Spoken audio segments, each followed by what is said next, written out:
And we've assembled Well, thank you, the most amazing leaders in the Family Justice Center movement from around the world.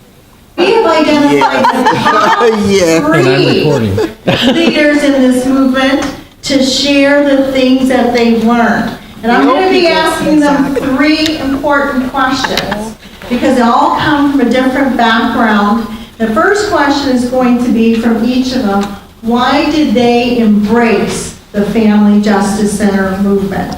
Because when we saw that video with President Bush in 2003, the next day, all hell broke loose. Because people were threatened by this movement and what it was going to mean for the future. So there was a lot of discussion going on about the FJC model. So question number one, why did you embrace it?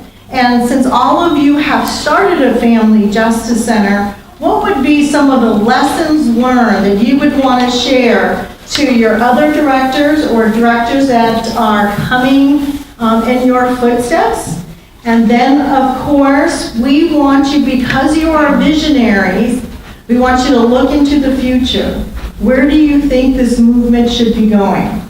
Okay? Those are three questions that I've come up with. And then if we still have time, we will take questions from the audience. Rumor has it that the visionary Casey Gwynn is also in the audience somewhere. And some of the funders from OVW and OVC are here. So we have an amazing audience. Ladies, thank you very much for joining us today on Hope Talks. Oh, you're quite welcome.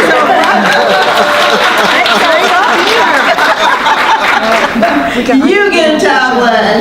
You get a tablet. No, what we're going to do is we're going to start with Carmen. This is being videotaped.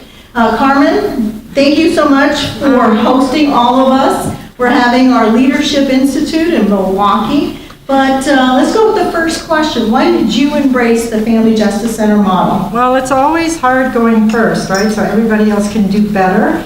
I was kind of counting on it coming this way. It's an honor to be here on your first Hope Talk show. You're right, Gail. We applied in Milwaukee for one of the President's initiatives, and we did not get the grant, and it was the best thing that happened to us. At the time, we didn't know it, and there was quite a bit of conversation about the movement and this guy named Casey Gwynn, and a book had been written about him. And I think at the end of the day, people were like, why are you selling out, Carmen? I started as what you would consider a first-wave feminist doing this work, and there was a lot of belief in the movement that the Family Justice Center movement was just another way of taking away from what people had fought so hard for. But so I listened to what my friends and my colleagues had to say, and literally they said, you're a sellout. Why are you selling out? Why are you doing this? Don't you know that person's right wing and this is a conspiracy?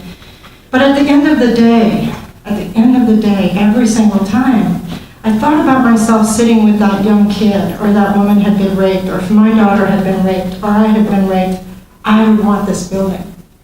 And I knew that if that were true for me, I had to make it true for other people, or else I had to quit this job. So I said to myself, I have to do whatever is necessary. And so I just kept pushing and pursuing what the Family Peace Center would look like in Milwaukee, because I believed people deserved it. No matter what you think about any of us in this work, if you've been raped and you're sitting down the hall and you have someone talking to you and someone upstairs comes down to an officer or a prosecutor, why would I not want that for you? Why would I put my own history, my own legacy, what I fought for? Why does that even matter? So to me, it's about being principled. And I had a friend of mine who said, you go to work every 2 weeks and cash that check, Carmen, and you say you're a mission-based person. And if the answer is yes, you got to do this, you either need to do it or you need to stop cashing your check. So. Okay, wow, let's give her a big round of applause. And I didn't realize that you had that much resistance from essentially your colleagues. Mm-hmm. So Mary Claire, you had something that kind of changed New Orleans overnight, and there was a hurricane. And you had a choice to either rebuild the model that you had embraced and loved, or create something new. So why did you embrace the Family Justice Center model? Well, when I came into the domestic violence world, I really had no intention of staying. So some of you may know this story that I committed to Catholic Charities to really help rehabilitate their shelter program. And so I said, I'll give you 3 months, but I'm done with residential care, and I'll help find a leader for you. And that was really going to be my role. And basically what happened, here I am, I think 20 years later. So those 3 months have extended.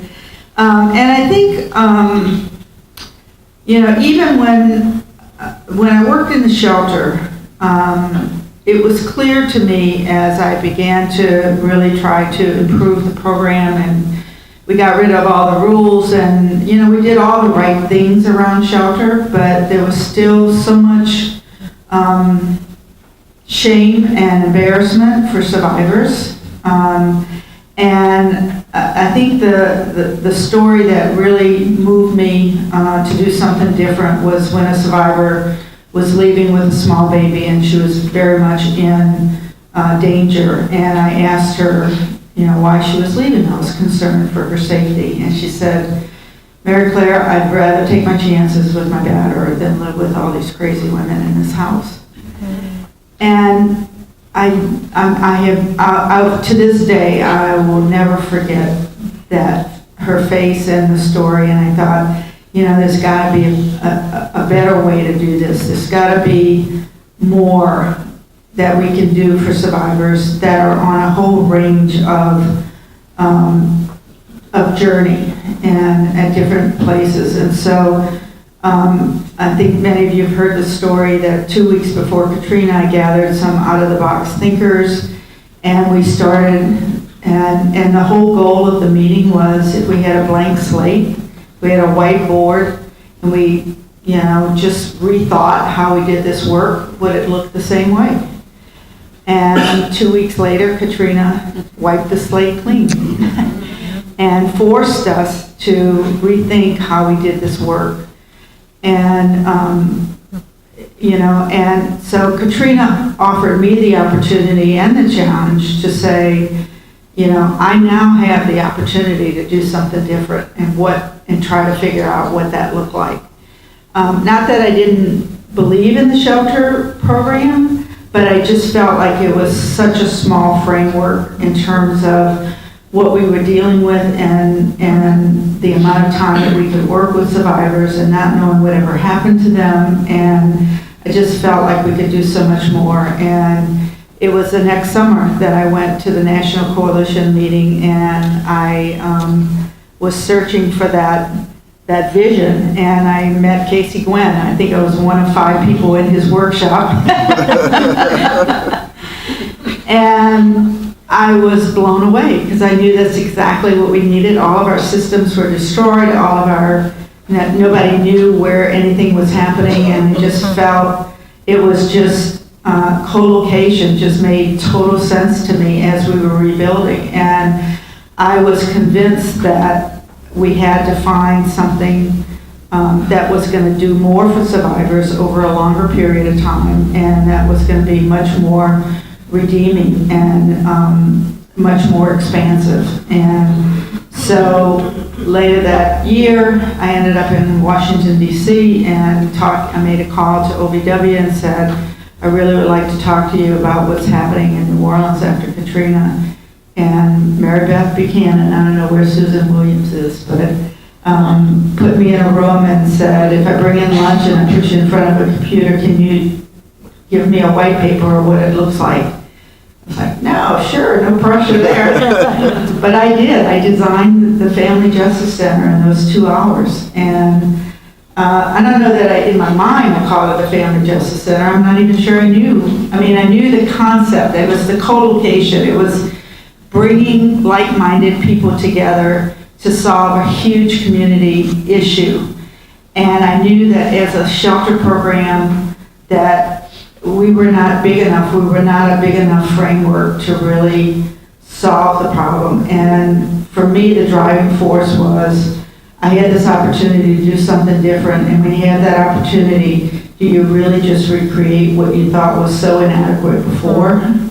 Or do you really stretch and think about what could be? And that's what we did. And thank God for OVW, they gave me Casey and Gwen for the next 3 years. They supported the technical assistance because we were all so traumatized that, you know, but they kept me focused. They kept me saying, you can do this. They gave me the hope that we could create something that was going to be life-changing in our community. And because of that, you know, we have, I think, one of the most innovative and, you know, we're changing lives in New Orleans. We are changing the experience of survivors. And we're not there yet. We're not even close. But we have made just tremendous progress in looking at oppression and poverty and the intersections with violence. So that's why I did it. Just one big yes. And I will say, I got a lot of pushback from the shelter programs in the area, and they just see me as a big gorilla in the state, and I'm sorry about that. They just think I hog all the money, and maybe I do, but,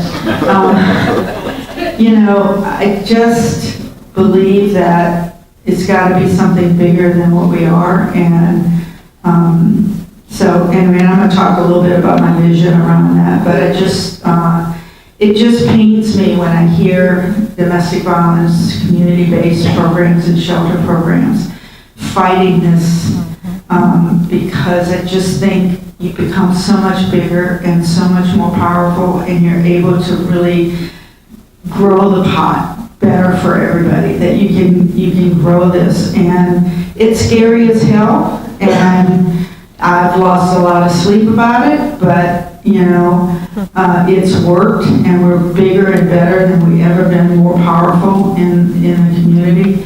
But you got to be a risk taker. You got to be willing to say, I'm going to do it even if everybody thinks I'm crazy. And I can tell you, when we first started, you know, we were one of 2 family justice centers in the state, and now we have 3. I mean, we have 5. I was able to convince 3 other partner agencies to come on across the state and develop FJCs, and so, you know, the movement is moving, and I think it's been a very powerful movement in Louisiana. Do you know you have 2 Louisiana girls there? I'm It's kind not an accident. She's a Cajun girl. Both of us. We're like, we don't take no for an answer. I know. I learned a long time ago.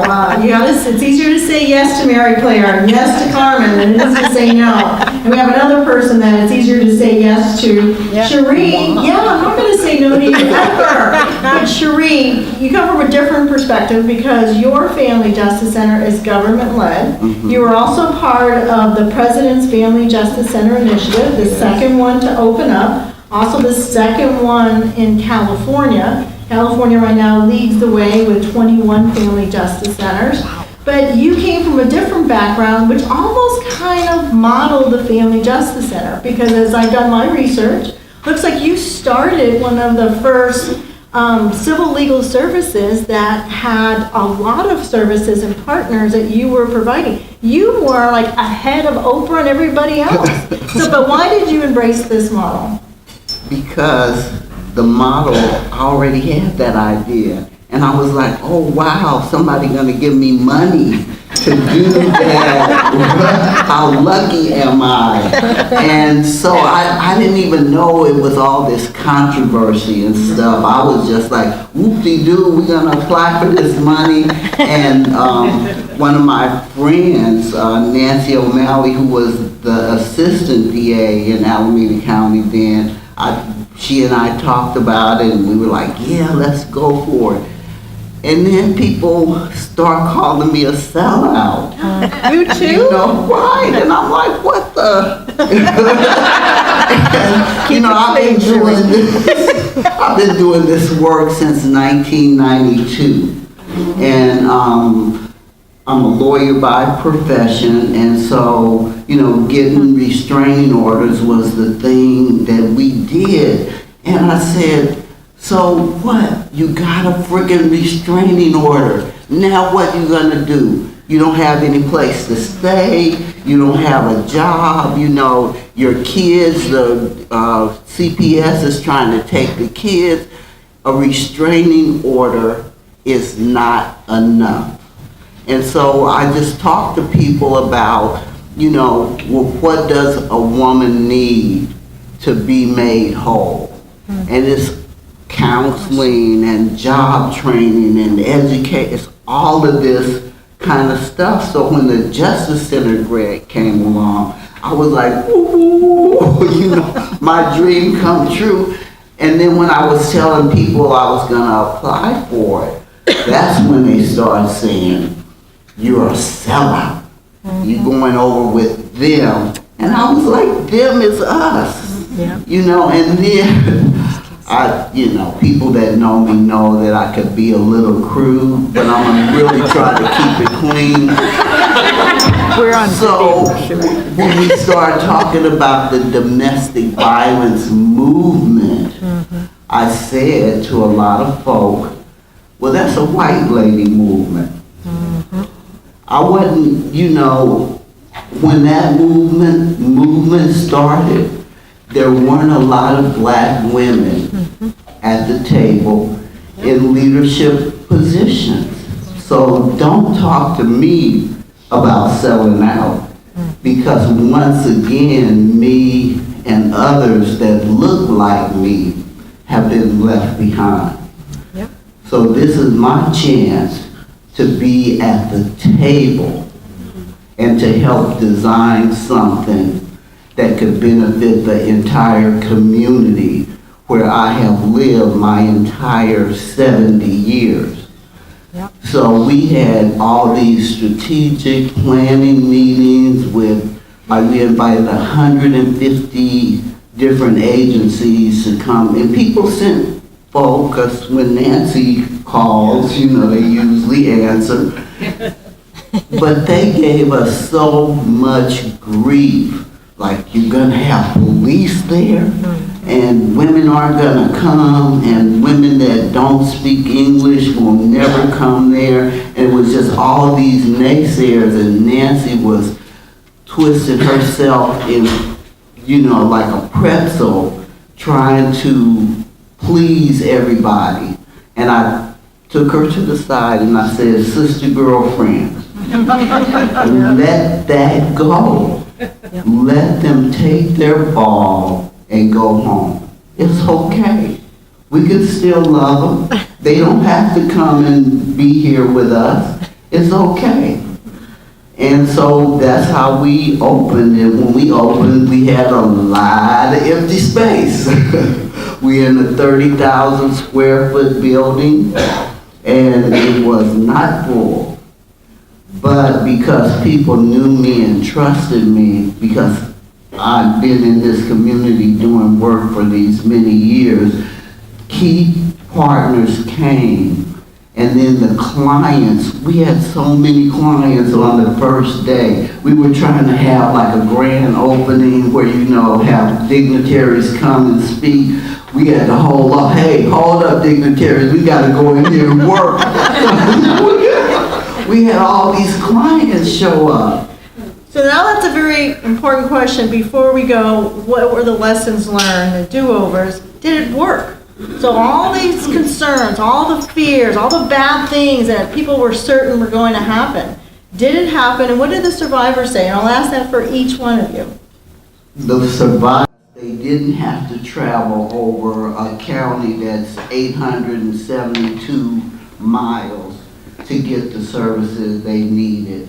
And we were really literally pulling people like our partners, hey, go do the front desk and go do this, because we had to serve the people. It did work, and people came that we didn't speak their language, but we got the language line, or we got partners who served that specific population. We have an organization in the Justice Center called Death Hope, and they don't, they are deaf and or hard of hearing. They had so many people coming there. We had to hire people that knew how to sign at the front desk. And so it works, and it works if people believe in each other. And of course there are going to be problems, but we have to talk about it and work it out. Well, thank you. So Mary Claire, Casey Gwynn is always talking about the Family Justice Center and the need for evaluation, but he always also said victims vote with their feet. Did you see in your community that victims wanted this new way of providing services? I think absolutely, and we were able to, we never abandoned the shelter model. We basically expanded it. So, we continued to have the shelter, emergency shelter, we continued to do transitional housing, rapid rehousing, and now we even have a permanent supportive housing complex. So, we just expanded it so that we had a continuum of services that just grew bigger and bigger and bigger. And so because of that, more and more and more people are coming. And the more we listen to what their needs are, that we continue to add new partners and new services and new ideas, they will come, and they are coming in the thousands. We are embracing and walking this journey with so many more survivors than we ever could have in just having the shelter. So I think it's made us stronger. It's made our shelter better. It's made all of our housing services better. It's made our service capacity larger, and it also has helped us to embrace the criminal justice system. I've never been one that felt that was the answer, and it's been one of our biggest challenges, to be honest. My goal right now is not to totally reform the system, but if we can at least get the system to the point where it provides some safety and a response when survivors really need that, and that works.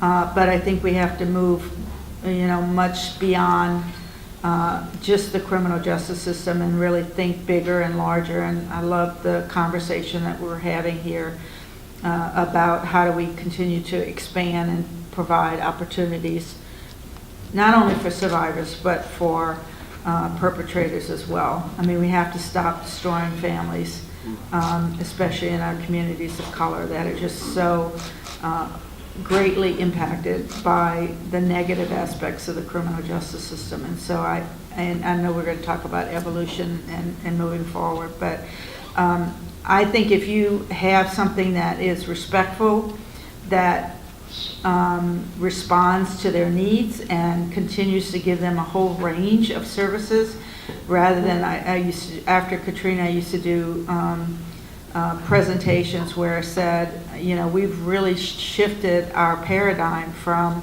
this is what we have to offer for you, and you can take it or leave it, and we don't have much else to offer you, to what can we provide to you, and what are the needs that you have. So it's not that we just have one program or one service, but we try to continue to expand, so that we have a range of services and a range of things and options to offer them in terms of trying to respond to their needs. So they will come if you listen to them, respect them, and give them the kind of things that are really going to be helpful for them to move forward in their lives. Thank you, Mary Claire. So, Carmen, I'm going to ask you a little different question. But one of the largest family justice centers. You're co-located with the Child Advocacy Center. I think you did something very unique. You partnered immediately with the university to do evaluation. So how do you know that the Family Justice Center works? I knew she would ask me an evaluation question, right? I knew intuitively. I wish you would have asked me that other question, because I was practicing the whole time. I got a good answer for that. Okay, so I knew right away, not only that we should do it, that we needed to do it, what clients said to us, that building makes me feel like I matter. From the moment we broke ground, they would drive by. Our numbers were high before we moved in. We were at 9,750 clients. before we opened the doors, and within a year, last year we were at 11,500 clients and 80,000 contacts with those clients. Our numbers have always been, so we went up about 1,500 clients and about 5,000 contacts. Our philosophy is no wrong door, so it doesn't matter if you're not a victim of domestic violence. If you walk through the door, how can I help is our question. And I also knew we were trying to build a home. I also knew that I had a very limited amount of time to be able to say to all the people who had invested political capital, Scott Walker, the governor, Tom Barrett, chief of police, it was not enough for me to say, hey, homicides have gone down in the first 2 years. I needed to have hard data that said, here's what we believe we can attribute our work to, and here's what we think we contribute to, right? So I might have gotten that wrong for the researchers in the room.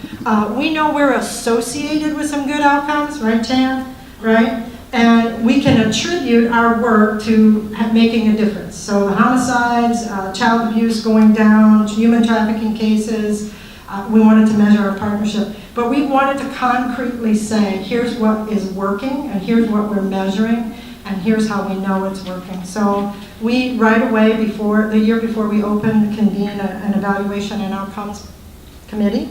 2 local pediatricians run that committee for us. We've already secured, I think, 3, the poly victimization and 2 other significant grants to continue our work. Right away, when the doors opened, we began 15 to 20 qualitative interviews a month.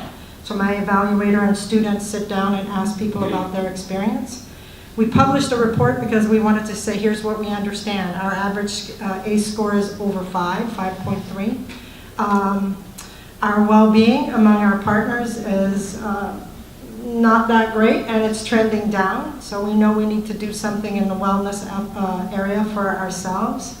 Most of our clients, 64%, say they are employed, but we need to understand more. Are those multiple jobs? Are they low-income jobs? Have you ever been fired because of violence? Here's a startling statistic. 84% said that they had kids, but only 34% had enrolled their kids in programming. Now, there's some reasons for that. A lot of moms, when they come in, they're like, don't talk to me about my kids. In particular, women of color. They'll say, I don't want to talk to you about my kids. So we've not done a good job of making it safe. We've created systems that have taken kids at a higher rate from women of color. They get penalized differently. And we haven't built a bridge. So we are diving into that in this next set of conversations with women. We found out in the first year that our wait time for our therapists was 6 weeks. And clients would say things like, I love that building. I love coming there.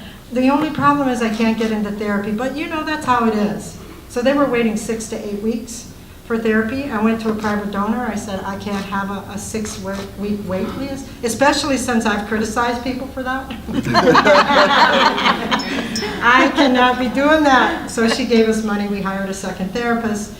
It's never enough. I wish I was like Mary Claire, had 6 or 7 or 8 therapists. 8, and we still have a waiting list. Yeah. So pretty quickly, what clients say to us, they want to be safe. Right after that, they say, don't talk to me about anything until I can put food on the table and have a place to sleep.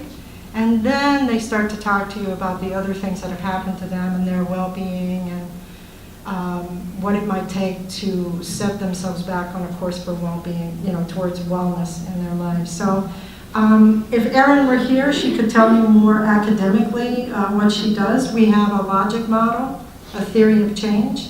As a layperson, I grew up on the bayou in Louisiana. I know what a theory of change, but I never knew it was called the theory of change.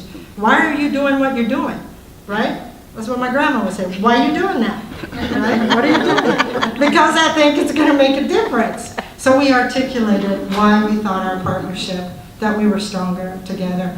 So we're looking at client well-being, partner well-being, community trends that we want to keep our eye on, poverty, hospitalizations, trafficking cases, domestic violence, homicides. And there's a couple of other categories. And once a quarter, we publish a key performance indicator so that we can keep an eye on which way we're trending. So, did that answer? That's a very good answer. And we're going to give all of our attendees a copy of the HOPE report. It will be available to you as you're walking out the door. All right, next question. question. You get a report. You get a report. Okay. Cherri would like to add something to that? One of the things I would say about the Family Justice Center model that will make it successful is if you're going after money, write your partners in the grant. Yeah. You know, because that was another big fear, like the Family Justice Center is gonna suck up all the resources. And now our partners see that being a part of the Family Justice Center actually increases their ability to go after funding, because now funders want to know, are you in a collaboration or a network? So that's a positive thing now. Okay, so Cherri, that sounds like a lesson learned. Right. Can you give us one do-over? One do-over would, for me, would be to let somebody else be the spokesperson. Because, you know, sometimes I could be a little too blunt, because in the model of Malcolm X, I like to make it plain, and sometimes that's a little too harsh, so I need to learn to be a little more, to say stuff with loving compassion and kindness. Diplomacy, yeah. 'Cause, you know, but it's like, come on now, y'all. You know what the right thing to do is, and you know this stuff, like it is now, is not working for the agencies or the clients. You know, one of the things we were starting this jobs program, thought that was a brilliant idea, right? And so we were gonna connect with the trades and give women jobs in the trades. Well, you have to have a high school diploma. 47% of my clients didn't have a high school diploma. So, you know, you come up with these, at least I come up with these brilliant ideas, but I don't check to see what's needed to execute them. So then we started a GED program working with Oakland Public Schools, and we have an online class, and we have 15 clients that come every Monday and Wednesday from 9 to 11 in the conference room next to my office, and they do the GED class online. And when they graduate, we give them the money to take the test. Wow, so it sounds like you were listening to what your clients were saying and providing the services that they needed. Yeah, novel idea. All right, well, let's go to Mary Claire. So Mary Claire, you can get, you can pick. You can pick the lesson learned or the do-over. I think if there was one thing I would do differently is not rent from the post office. Do not go into a federal building. They're really difficult to deal with. But the solution is I'm trying to take over the building. So, you know, it's just, you know, space is just the biggest challenge, I think, what everybody knows. And it's a wonderful building, and it has wonderful opportunities for growth, but the post office just doesn't want to be a landlord. And as a result, this building just sits vacant, which just grinds on me every single day. So I am just determined to turn this building into a community and city asset that is really going to be worthy. And it's going to be just so much better utilized than it is now. I still don't know how to do that, but That never stopped you. so, you know, so my goal is before I retire, I am going to figure out how to get a hold of this building so that we can expand it. I think it has 210 100 square feet. So, you know, It's a lot of space. it's a lot of space. So, but my dream is to have affordable housing and to have other nonprofits and to just have a center of excellence that we can have. So that's the dream. So my hair may be, you know, purple, gold, and blue and green and whatever color by the time I managed Thank you, to Mary. accomplish that. So I'm going to cheat. Okay, Gail. okay. So I'm going to say, I wanted to say this with the evaluation question. In 2005, we had 10 homicides in District 4, and we had 25 citywide, 10 in District 4. We put a series of activities in, but we had no evaluation. So we did an on-home response right after an incident. We had advocates in the district. We did home visits, offender outreach. We outreached with churches and businesses. But I can't tell, and we brought the homicide rate down to 0. And we kept it there for 2 years. Because I didn't have an evaluation, I can't tell you which one of those strategies I can say to my chief of police, you should replicate. And that was a mistake on our part. So that's for me why the evaluation is so valuable, because out of that, I want to be able to say, do this, this, and this, and we'll be able to move forward. So that's why I think evaluation is so important to our work. So a lesson learned, 2 things I would say with Cherri. I have been a fighter my whole life. I'm a survivor. I grew up in Cutoff, Louisiana, on the bayou. And I, because I wasn't healed, did not know how to do things the easy way. Everything was a fight for me. And I lived my life fighting for others with the belief that if I fought hard enough for you, some of it would spill over to me and I would be healed. That's condensing a lot of years of stuff. But if I were to do this over, I would make the same decisions, but I would do them with a lot more self-love and a lot more self-kindness to start, and that I would offer you much more kindness in how I do the work. I would be doing the same thing. I just think it would have cost me something different because I would have done it differently. Now that I'm 56, I'm like, you can do the same things, honey, with love that you used to do with fighting and fussing and raising your voice. And I did yell at somebody, though, 2 days ago, and it reminded me of the old days. Her 80s, and I was like, oh, we used to do it this way all the time. But that's not, that is not necessary. So love would be my motto. Self-love first and love for others. The other thing that I want to say, we cannot get off this talk show without talking at least briefly about what's happening in the media today with Dr. Ford. So I had a little incident I had to go take care of, and I was sitting in a medical office and I didn't have my phone.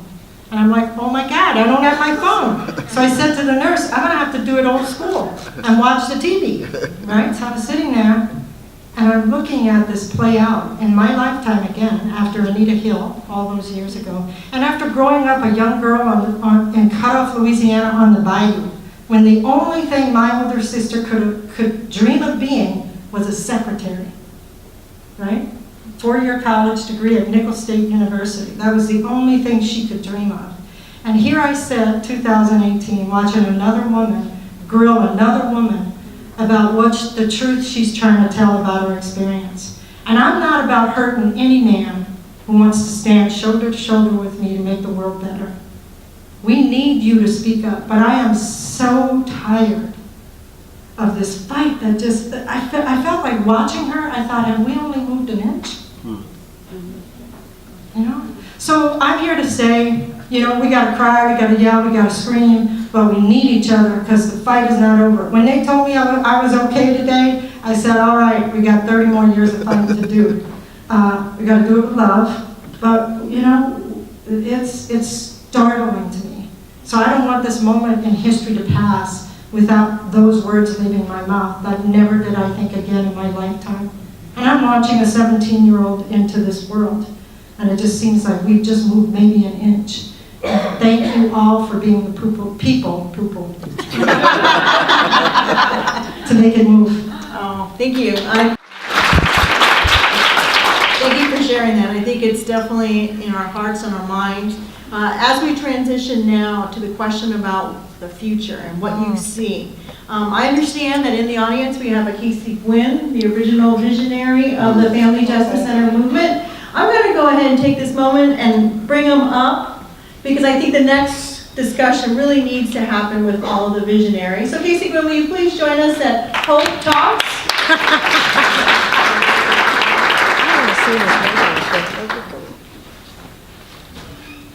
Thank you, Gail. It's an honor to be on the show. Am I just standing? No, I'd like you to sit. Here. I feel like I'm on NPR. But try to scoot in. Okay, we're all gonna squeeze in. Come on, you can do this. Do you need a microphone? No, you go ahead. I would like you to lead this discussion. You're gonna be joining me as the co-host. Thank you, Gail. Is there a teleprompter for this conversation? No? We want to talk about the vision. So here we are with some amazing women who are leaders in this movement. The final question for the show today is, what do you see for the future? What is your vision for the Family Justice Center movement as we go forward? I think that's a great question for all of you to answer. And your hair, by the way, is already turning purple. I see it happening before my very eyes. Well, Mary Claire, you've got the microphone, so look out into the future. And, Chan has talked about this in Hope Research. You cannot get to a future that you cannot imagine. So if you want to imagine yourself different, you will never be different if you can't imagine yourself different. You've got to imagine it before you can be it. And you've got to imagine it before you can do it. And we have to imagine it before we can get there. And Martin Luther King Jr. talked about it a long time ago, and he articulated dreams in race relations and in racial equality. Some dreams that have slowly, partly come true, and some that haven't come remotely close to true. But if you don't dream it, it'll never happen. So what do you, when you look forward out, then let's not, Ellen Pence, before she died, let me just say, one of the things she said was she wished that she had dreamed bigger. And she said she just wished that she had thought about things that took longer to do, because she was always focused on a grant cycle or a funder or getting a project done in 2 years, because that's what the Justice Department required for her grant. She would always focus there, and she said at the end of her life, as she had been told that she was terminal and would not survive her cancer journey, she said to me on video, "I wish I had invested my life in things that took longer to do." And I think that's a great lesson. She invested in her life in things that had incredible legacies that have lasted decades and decades and will impact us for generations. But I still think that her challenge was a good one. So what do you think? Well, I think that I'm beginning to go back to some of my original roots of social and equity and diversity, and what that looks like in the Deep South, in a state that is still filled with oppression and unequal opportunities. And so I love that we are pushing toward a larger framework in terms of how do we look at diversity and equality in a real sense. And I think that part of the conversation we've been having here with my three amazing leaders from my organization is, as we continue to grow, as we continue to expand, and expand the definition of our work, which is so much broader than domestic violence program or sexual assault program or human trafficking program. But it is this whole issue around how do we provide pathways so that people can really fully develop and really have all the equal opportunities that I, as a white woman living in Louisiana, have had. And and just challenging ourselves about, I've been thinking a lot about diversity and equality, and have begun to do some analysis, and this whole question of shared power, and what does that look like in a hierarchical structure, which has been a challenge, and I think we need to keep pushing that. And also analyzing, salaries by race and position, and, why do all the white people get most of the big money at the top, and we haven't really moved the dial as much in terms of developing, equality and diversity across the line. So I really see that as part of our future. I think also in terms of this whole issue of the criminal justice response and how it is affecting communities of color, and that we continue to destroy families in the name of justice, and being aware of a different set of standards for white people and a different set of standards for communities of color. And this whole issue of, has our criminal justice, is that just the next evolution of slavery in our country today? And I'm really challenged by that whole concept. And, what do we do for perpetrators? And I love the challenge that we're doing with young people and our children's program. We need to expand that capacity immensely, so that we're changing that trajectory for both small women, small children, men and girls, in terms of, what are we doing to mitigate, what's happening in homes where they just feel terrorized, and how do we change that scenario? And then what do we do with perpetrators, and what is our role, and how do we challenge funders so that they allow us to work with perpetrators and not disengage them and separate them? How can we really embrace them, and how can we ask funders to trust us to make decisions that we can keep families safe in that process, that that we've created and been thought leaders enough to think about what that might look like in the next generation, because we're never going to have diversity, we're never going to have peace, we're never going to have great race relations, we're never going to deal with equality and diversity the way we need to if we don't really tackle some of those bigger issues. And those are much bigger than domestic violence, sexual assault, and all the silos that we, how do we break down the silos from funding? How do we break down the silos in terms of really looking at what makes families whole and what those resources should look like? So those are definitely the issues that I think about and try to figure about. And so that's why I love coming to the Family Justice Center conferences. I love this conference. I think I've been here every year for the last 11 years, and it's because you challenge us to think in that way, and challenge our thinking about what we want our world to look like. And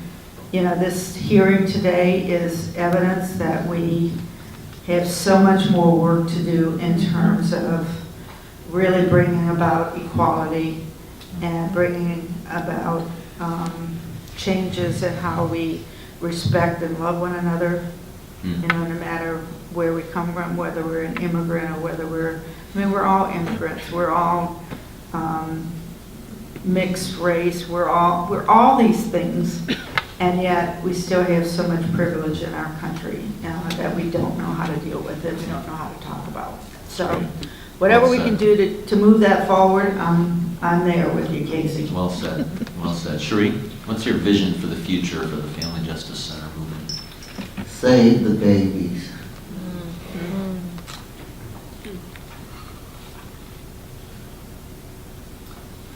Every child deserves the chance to be a child. And if we're going to eliminate interpersonal violence and domestic violence and sexual assault and human trafficking, we gotta start with the kids. That's where we make our investment.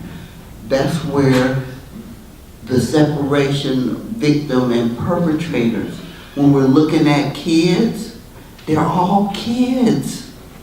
And every child deserves they have a right to be a child. Life is already too hard, and there's too many things that you can't control, and too many burdens, and when you grow up.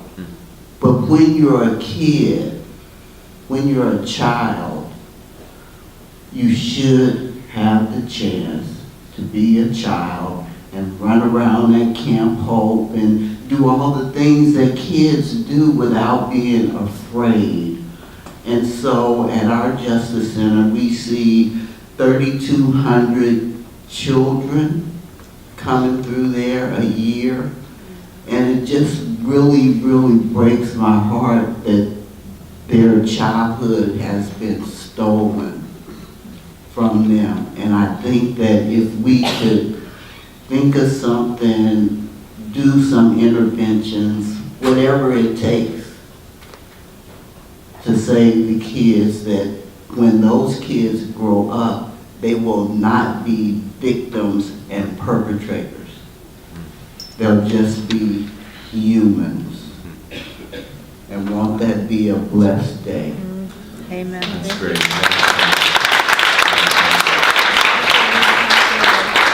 Carmen, what do you see? It's hard following, two very powerful speakers, and I kept losing my train of thought. I kept thinking, oh my God, I gotta hold on to this. I want to add to what Mary Claire said. That intersection of racism, classism, and sexism actually upholds violence in many of our communities, and it's our unexamined, the fact that we haven't stood there and examined that intersection differently has been on us, and we really have to do a better job as white people in examining that intersection. I also think we let ourselves off too easy by just saying racism, classism, sexism. What we're really talking is the hatred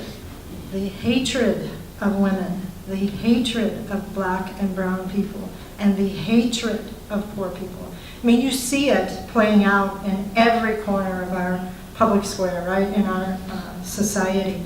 It really is hatred. Don't make any mistake about that. And I think if we don't use the right words, we won't be able to do the job that we need to do. I think, I grew up in the Deep South like Mary Claire, and the Civil Rights Movement never made it to cut off Louisiana. And so this time we have to go much deeper in pulling out these roots of hatred that still live in our society. So I wanted to add that. I want to thank you for saying that, Mary Claire. I think we have to keep that front and center. So my vision is more love, more conversation about love, less programming, more homes, right? I want to build centers like this that are home, where Monica can come, and it's her home, it's hers. So less programming. I heard Marianne Edelman 2 summers ago said, we know what it would take to lift every child out of poverty in this country. We've known that for 25 years. We don't have the political will. And it's time that we stop building programs for those people. We need to build the programs that are for us, because we are them. So love, happy people, right, who are not damaged, that we don't have to repair, both moms and kids at the same time, right, because we're trying to keep the structure together for them, try to hold hope together. So a lot more happiness, a lot less despair. Unfortunately, I think on the horizon I see a very, very epic problem with addiction and how people self-medicate because they're so hurt. So addiction, alcoholism, suicide, and the despair that happens in people's lives. And that's our work, right? We're the antidote to that. We're the small little light in the dark. So that's what I see, a whole bunch of light, love, happiness, hard work, home, food. I like food. Yay, I see myself sitting on the corner in a little restaurant eating, a scone and some chai with Casey and Gail. All right. And how about Misha?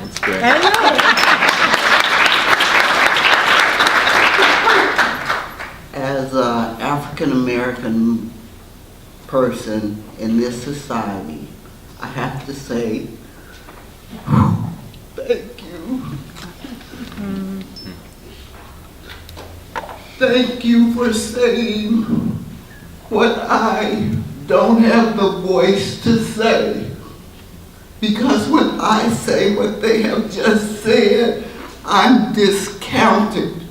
because I'm complaining. I'm not grateful.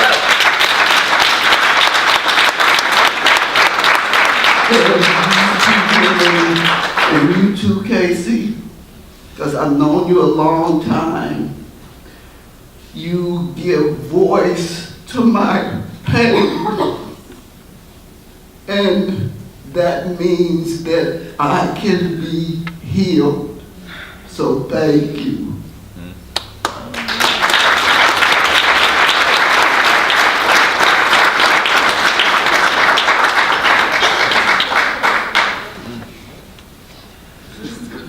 Take this moment.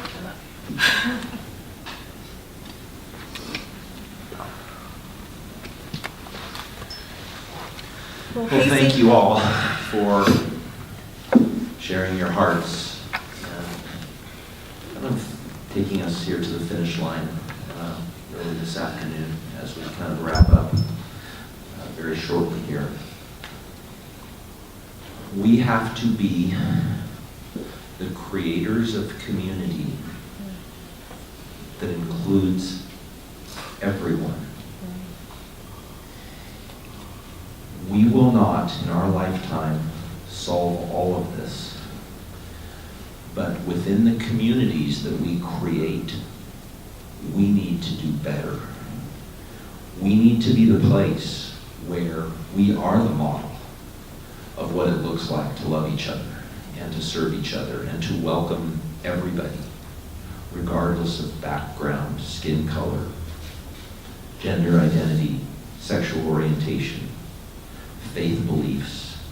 We need to be the people. And yes, that includes prosecutors too, and police officers. And I will tell you that my life is different because of all four of these women right here. And it was an African-American leader in San Diego, Ashley Walker, that changed my destiny when she called me an idiot in 1986. And then she said these words, "I need you in my life." She said, "You need me and I need you," and both those things were true. I wasn't sure if it was true that I needed her after she called me an idiot, but I did need her. And then she invested her life in me for 30 years. And I will tell you that when we went to war with the California Partnership to End Domestic Violence,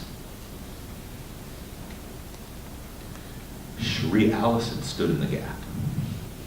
She stood up in front of 200 women and said, "What you're doing to Casey Gwynn and Gael Strack is wrong. You're attacking people that are with us, that are trying to help us." And I will never forget that day. I will never forget that day. And I didn't know anything about New Orleans, except I thought it was kind of a debauched place. I mean, I kind of grew up thinking you go there for a party and you go there to get drunk in the quarter and then you go home. And I didn't really want to work in New Orleans. And then I fell in love with Mary Claire Landry. And I fell in love with the people of New Orleans. And I realized that my view of them was totally wrong. I was so biased and so narrow and so judgmental. And I realized this unbelievable power in survivors, in people that had survived everything imaginable. And I needed to see the world differently and see you differently and let you challenge me. And you've challenged me a lot. Each of you has challenged me enormously. And then Carmen kept bringing me to Milwaukee. I don't understand Milwaukee. I can't really help you in Milwaukee. But then I saw the complexity of this. And I realized, you were one part of that journey.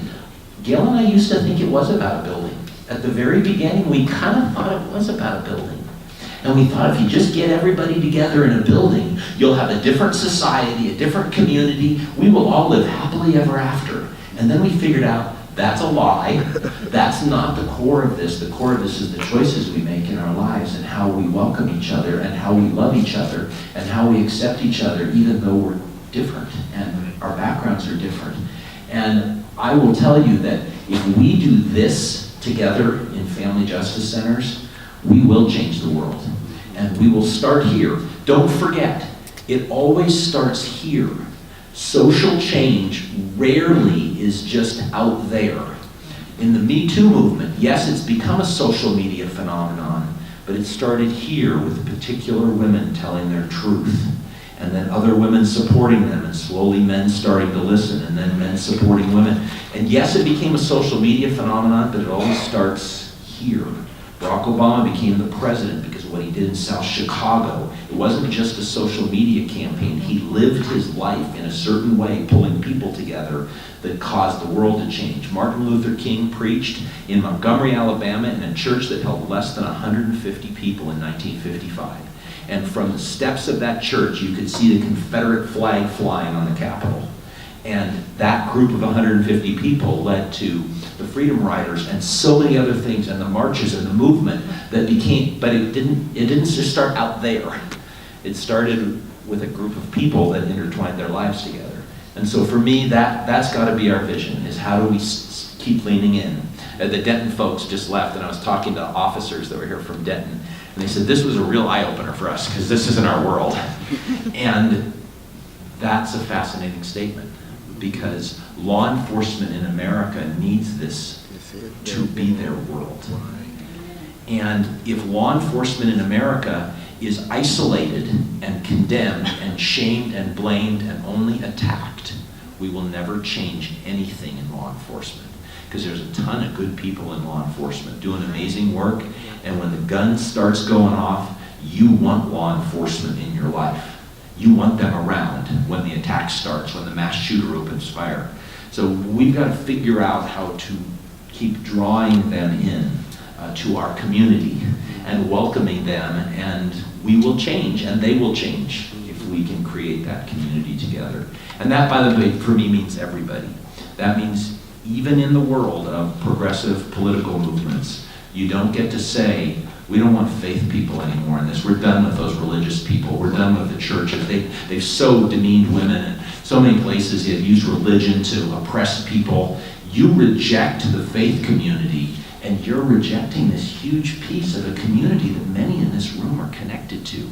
So no, we can't reject them. And if the faith community, some in the right-wing faith community say, well, we're not going to work with the LGBTQI plus community, we can't go there.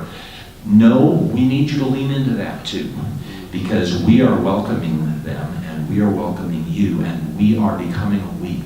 And we have to keep leaning into all these, every one of them, as difficult and challenging as they are. So thank you all. Thank you for your vision. Thank you, Gail, for hosting the talk show. I really think you have a future in this.